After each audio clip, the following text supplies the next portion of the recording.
Hello, City First Church, and happy Easter weekend. You know, if you're watching City First for the first time, Jen and I are so glad that you joined us in celebrating this important event. We say this all the time.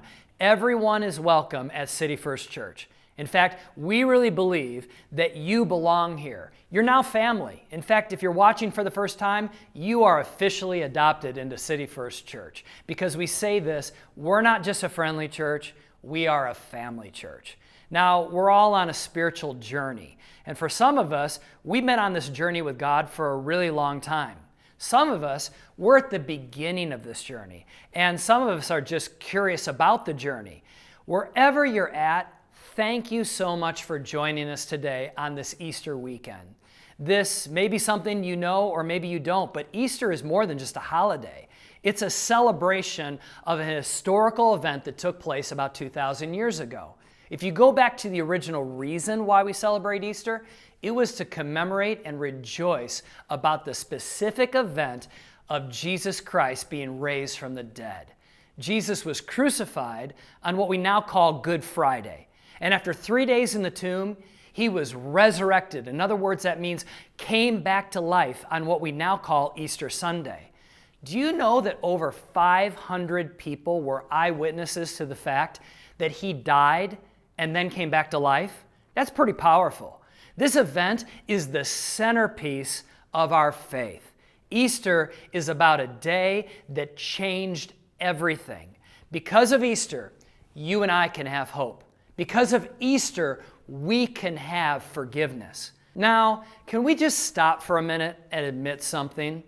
This is a really interesting Easter, isn't it? I mean, we're not gathered in our church buildings like usual. The world is kind of crazy right now. And most of us, well, we're stuck at home. Now, it has amazed me. I've been hearing these stories of people that are at home and they're really bored, and so they find some dumb things to do. I read about an emergency room doctor that said that a guy came into the ER after being in a serious car accident, and the guy had red marks all around his neck. And the doctor asked him, how in the world did you get these red marks or these burns around the neck when you were in this car accident? And the guy said, well, my wife and I were sitting on the porch and we got one of them new dog collars that have little zappers in it. Well, anyway, the guy went on to explain that he and his wife wanted to test the distance or the range that the dog collar worked. And so he told his wife, I'm going to put on this dog collar and I'm going to get in my pickup truck and I'm going to go down our driveway over the hill where you can't see me, and I'm going to get on the road and start driving away from the house, and I'll honk the horn. And every time I honk the horn, go ahead and press the little remote and see if it works. Let's see what the range is on this thing. So he did that. He got in his pickup truck and went over the hill where his wife couldn't see him and got on the main road and started driving away from the house, and he honked his horn. So his wife pressed the buzzer, and it zapped him so hard that literally he almost became unconscious. He started to swerve and scream in pain, and he actually started to swerve into oncoming traffic. Well, the car coming did what cars do when a car is starting to come into your lane, and that car honked the horn. And his wife thought, oh, he must want me to go ahead and hit the zapper again, which he did. Again, the man screams, almost unconscious, starts swerving even more into oncoming traffic. More and more, the cars that are coming at him start honking one after another. She just kept on clicking the clicker, and basically at that point, he went into the ditch. This is a true story. So listen, kids, here's the lesson. When you're bored at home during this quarantine, don't play with shock collars, okay? Well, I have a question. I have a question for each and every one of us. Is everyone else having a really hard time remembering what day it is? I don't know about you, but I'm literally asking Jen every other day, hey, wait a minute, is it Wednesday or Tuesday? I cannot remember. And I've been talking to a lot of people and they feel the same way. They're like, I don't remember what day it is. Well, I'm going to help you figure out what day it is today. I would suggest that each and every one of us are living in either Good Friday, Saturday, or Easter Sunday. What do I mean by that? Well, allow me to take a moment and explain, because I think this is going to be very, very helpful for you.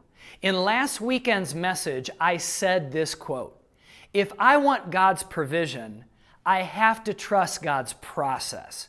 In other words, all of us right now are in process. And we're in process either going from Good Friday to Saturday or from Saturday to Easter Sunday. All of us are living in Friday, Saturday, or Sunday.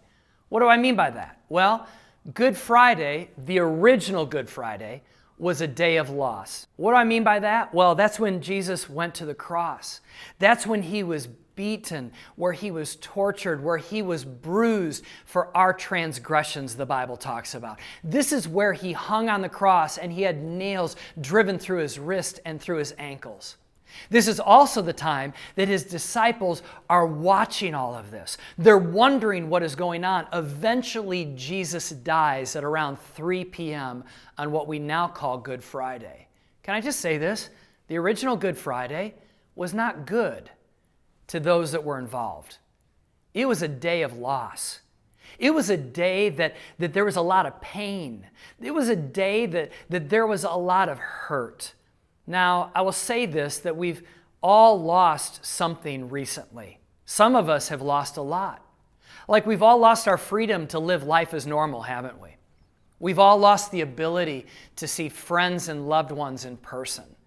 Some of us have even lost our jobs. Some of us have lost our income. Some of us have maybe even lost our health. You know, we've lost our ability to do things that we've loved. And all of us have lost control of what we thought we had control of.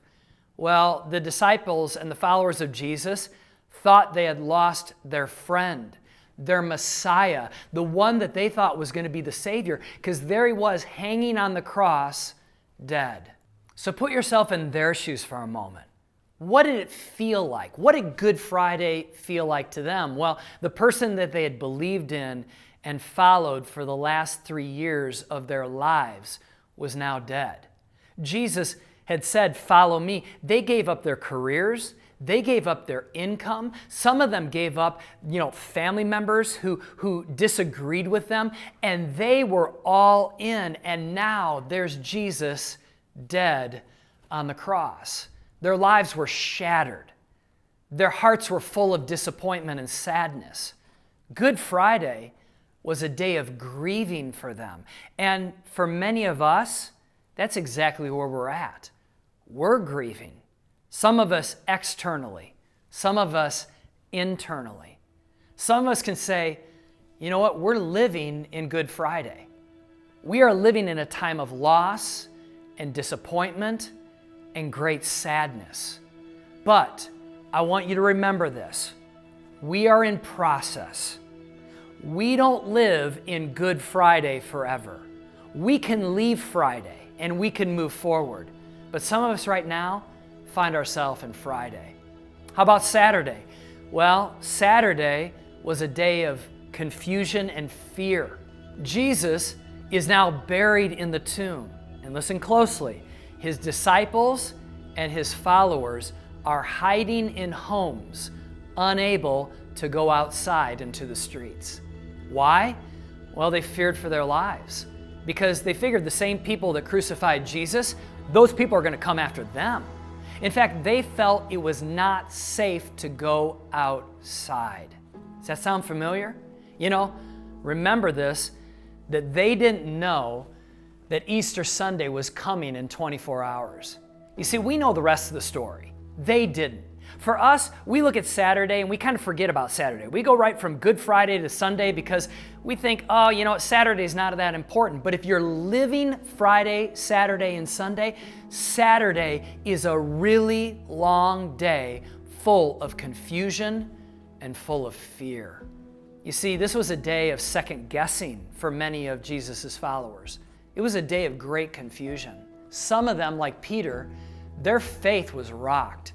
In fact, less than 24 hours earlier, Peter had denied Jesus 3 times. Here's the person that's one of the closest to Jesus, and he denies even knowing him 3 times. You see, Peter's faith was super weak. He was scared. And some of us can resonate with that, right? I mean, These followers weren't even sure if they believed any more about Jesus and what he said. They weren't sure what they believed about God or life in general right now. They're trapped in their homes wondering what the future looked like. Let me say that again. They were trapped in their homes wondering what the future would look like. Does that sound familiar? You see, some of us are living in Saturday right now. We're full of fear, anxiety, confusion, and maybe, if we were to be very honest, maybe even our faith has been rocked. Maybe it's a little shaky right now. You know, we want to believe for better days ahead, but that's kind of hard when we read the news every day and we hear of more and more people contracting the virus, more and more people dying, more and more restrictions being put on people to stay in their homes. You know what we need now more than optimism? We need hope. You hear that? We need hope more than optimism. Optimism is basically believing tomorrow's going to be better, but we need hope. I love what Henry Nouwen said. He's a Christian that lived a little while ago, and he wrote this: while optimism makes us live as if someday soon things will get better for us, hope frees us from the need to predict the future and allows us to live in the present with deep trust that God will never leave us alone. Do you hear that? What a powerful quote. You see, we need hope right now, and hope comes from the fact that we understand that God is with us in the middle of our Saturday, in the middle of our confusion, in the middle of our hiding, in the middle of our faith being rocked, in the middle of our fear. God is there. He has not abandoned us. He is with us every single step of the way. I want to remind you again that we're in process, and we aren't going to live in our Saturday forever. We don't have to live in Saturday forever, because here's the reason why. Easter Sunday was a day of victory and new life. Jesus is resurrected. Do you hear that? That he is no longer in the tomb. The disciples and the followers of Jesus celebrated because Jesus is who he said he was. He is the Son of God. He predicted his death and predicted that he'd be resurrected, and guess what? It happened. Now, can I say this?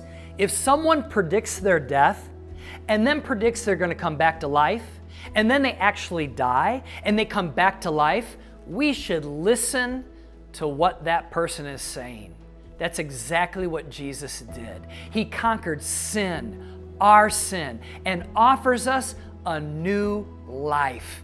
There is no sin, there is no wrong, there is no situation that Jesus' power cannot resurrect. Do you hear that? God can resurrect any dead area of your life. It reminds me of a verse in Romans chapter 4 where it talks about our God is a God who brings the dead back to life and who creates new things out of nothing. He does that for you and I.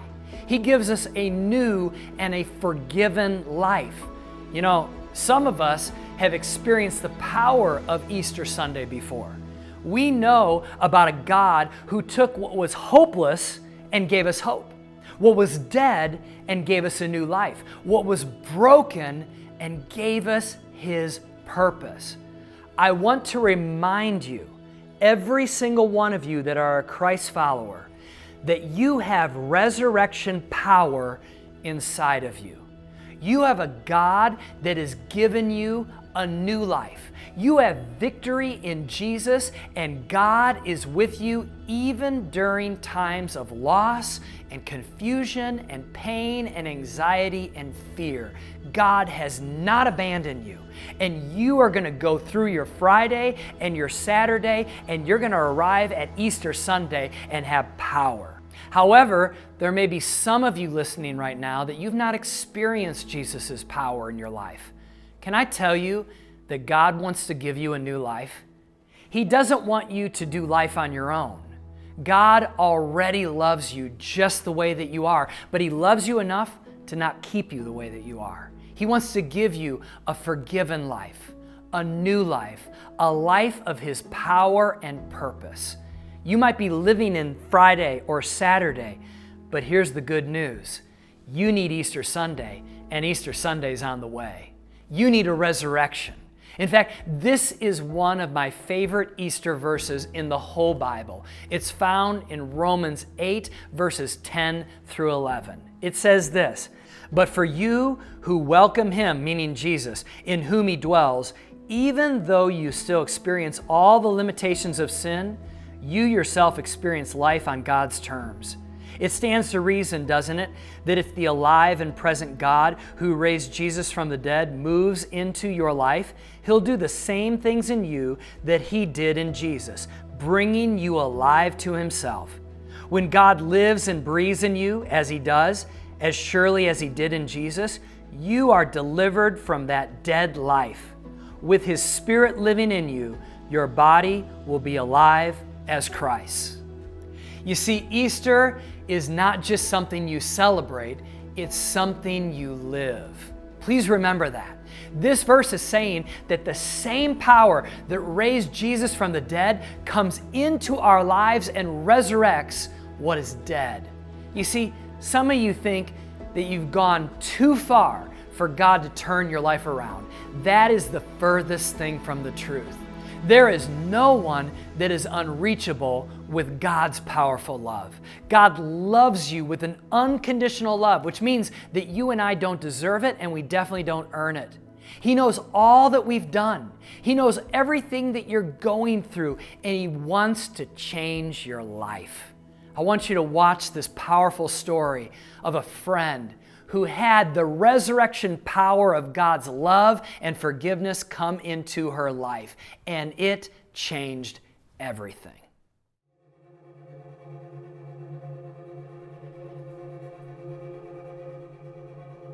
My name is Andrea, and I'm a recovering alcoholic. Prior to my first drink was feeling broken, even from a very young age, feeling very fundamentally different from other people. Feeling like I was always on the outside looking in, that life didn't make sense to me, and that I didn't feel like I belonged to any particular group. I made friends very easily, but I just never felt a part. And that's really where it began.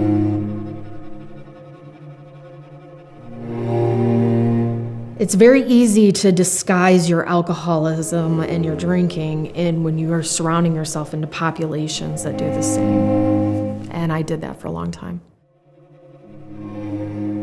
I never intended many times to get as intoxicated as I did. I never meant to black out. I never meant to hurt people. I never meant to drive my car. And progressively, so my drinking got worse.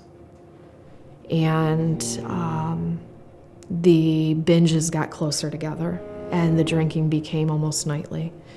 And it started to very much affect my career and my life and my family, to the point of being suicidal.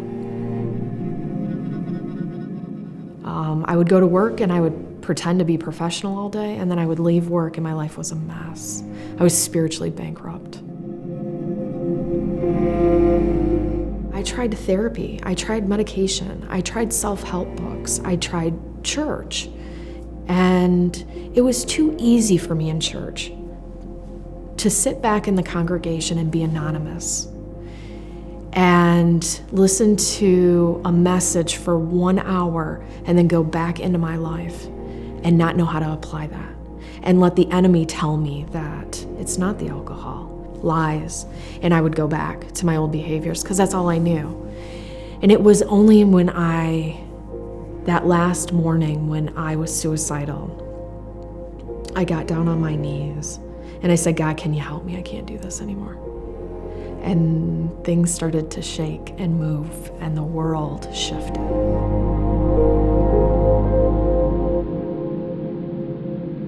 I needed people that believed in God and aligned myself with people that had the same faith as me in the belief of Jesus Christ. And I needed to incorporate a church, and that's really when I found City First. I had a spiritual awakening. My sobriety rests on the contingency of my spiritual condition. I have a personal relationship with God every single day.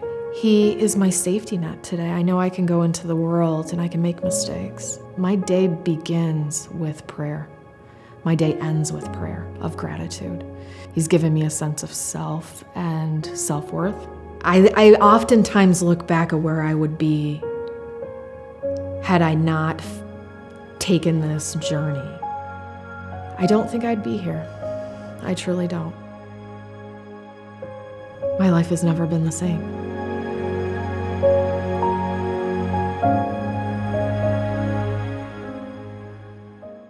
Wow, what an amazing story, right? I love Andrea's story, her testimony of how God changed her. And you know what? Andrea's a part of City First. She leads a recovery life group. She's now taking her story, her resurrected life, and she's helping others find resurrected life. Well, I want to read this verse as we close. It's out of 2 Corinthians chapter 5, verses 14 and 15. One man died for everyone.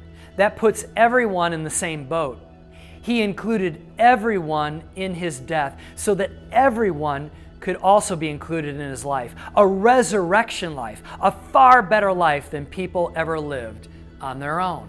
Some of you need to be reminded of that today. You're sitting in your living room, you're watching on your smartphone or your laptop, and you need to be reminded that because you are a Christ follower, you have a resurrected life. You will overcome this crisis and others that will follow because of the power of Jesus inside of you. And for others, maybe this is new information. I want you to realize that you can experience this new life also. That you can live with Easter Sunday power, victory, forgiveness, and purpose in your life. Well, how do you get it? Very simply. You make Jesus the leader and the forgiver of your life. You need to remember that Jesus died on the cross for this reason, for you and for me. That's how much He loved us. Because sin, our sin, has separated us from a perfect and a loving God, there needed to be a solution. Someone needed to pay the debt of our wrongdoing. And that's exactly what Jesus did. He took our sin upon Him, and He willingly walked to a cross and died and paid the price for my sin and for yours. So now we make Him the leader and the forgiver of our lives. And when we ask for forgiveness, the Bible says that He removes our sin record from us as far as the east is from the west. Think about that. He totally forgives and forgets every wrong thing that you've done. And so if you want to accept Jesus as your Lord and Savior and make Him the leader of your life and the forgiver of your life, will you just repeat this prayer right where you're at after me? Just say a simple prayer like this. You ready? Jesus, I come to you today, and I ask for forgiveness for all that I've done wrong. Come into my life and be the leader of my life. I want to live for you. I accept your unconditional love. Thank you, Jesus, for loving me and dying for me. In Jesus' name, amen.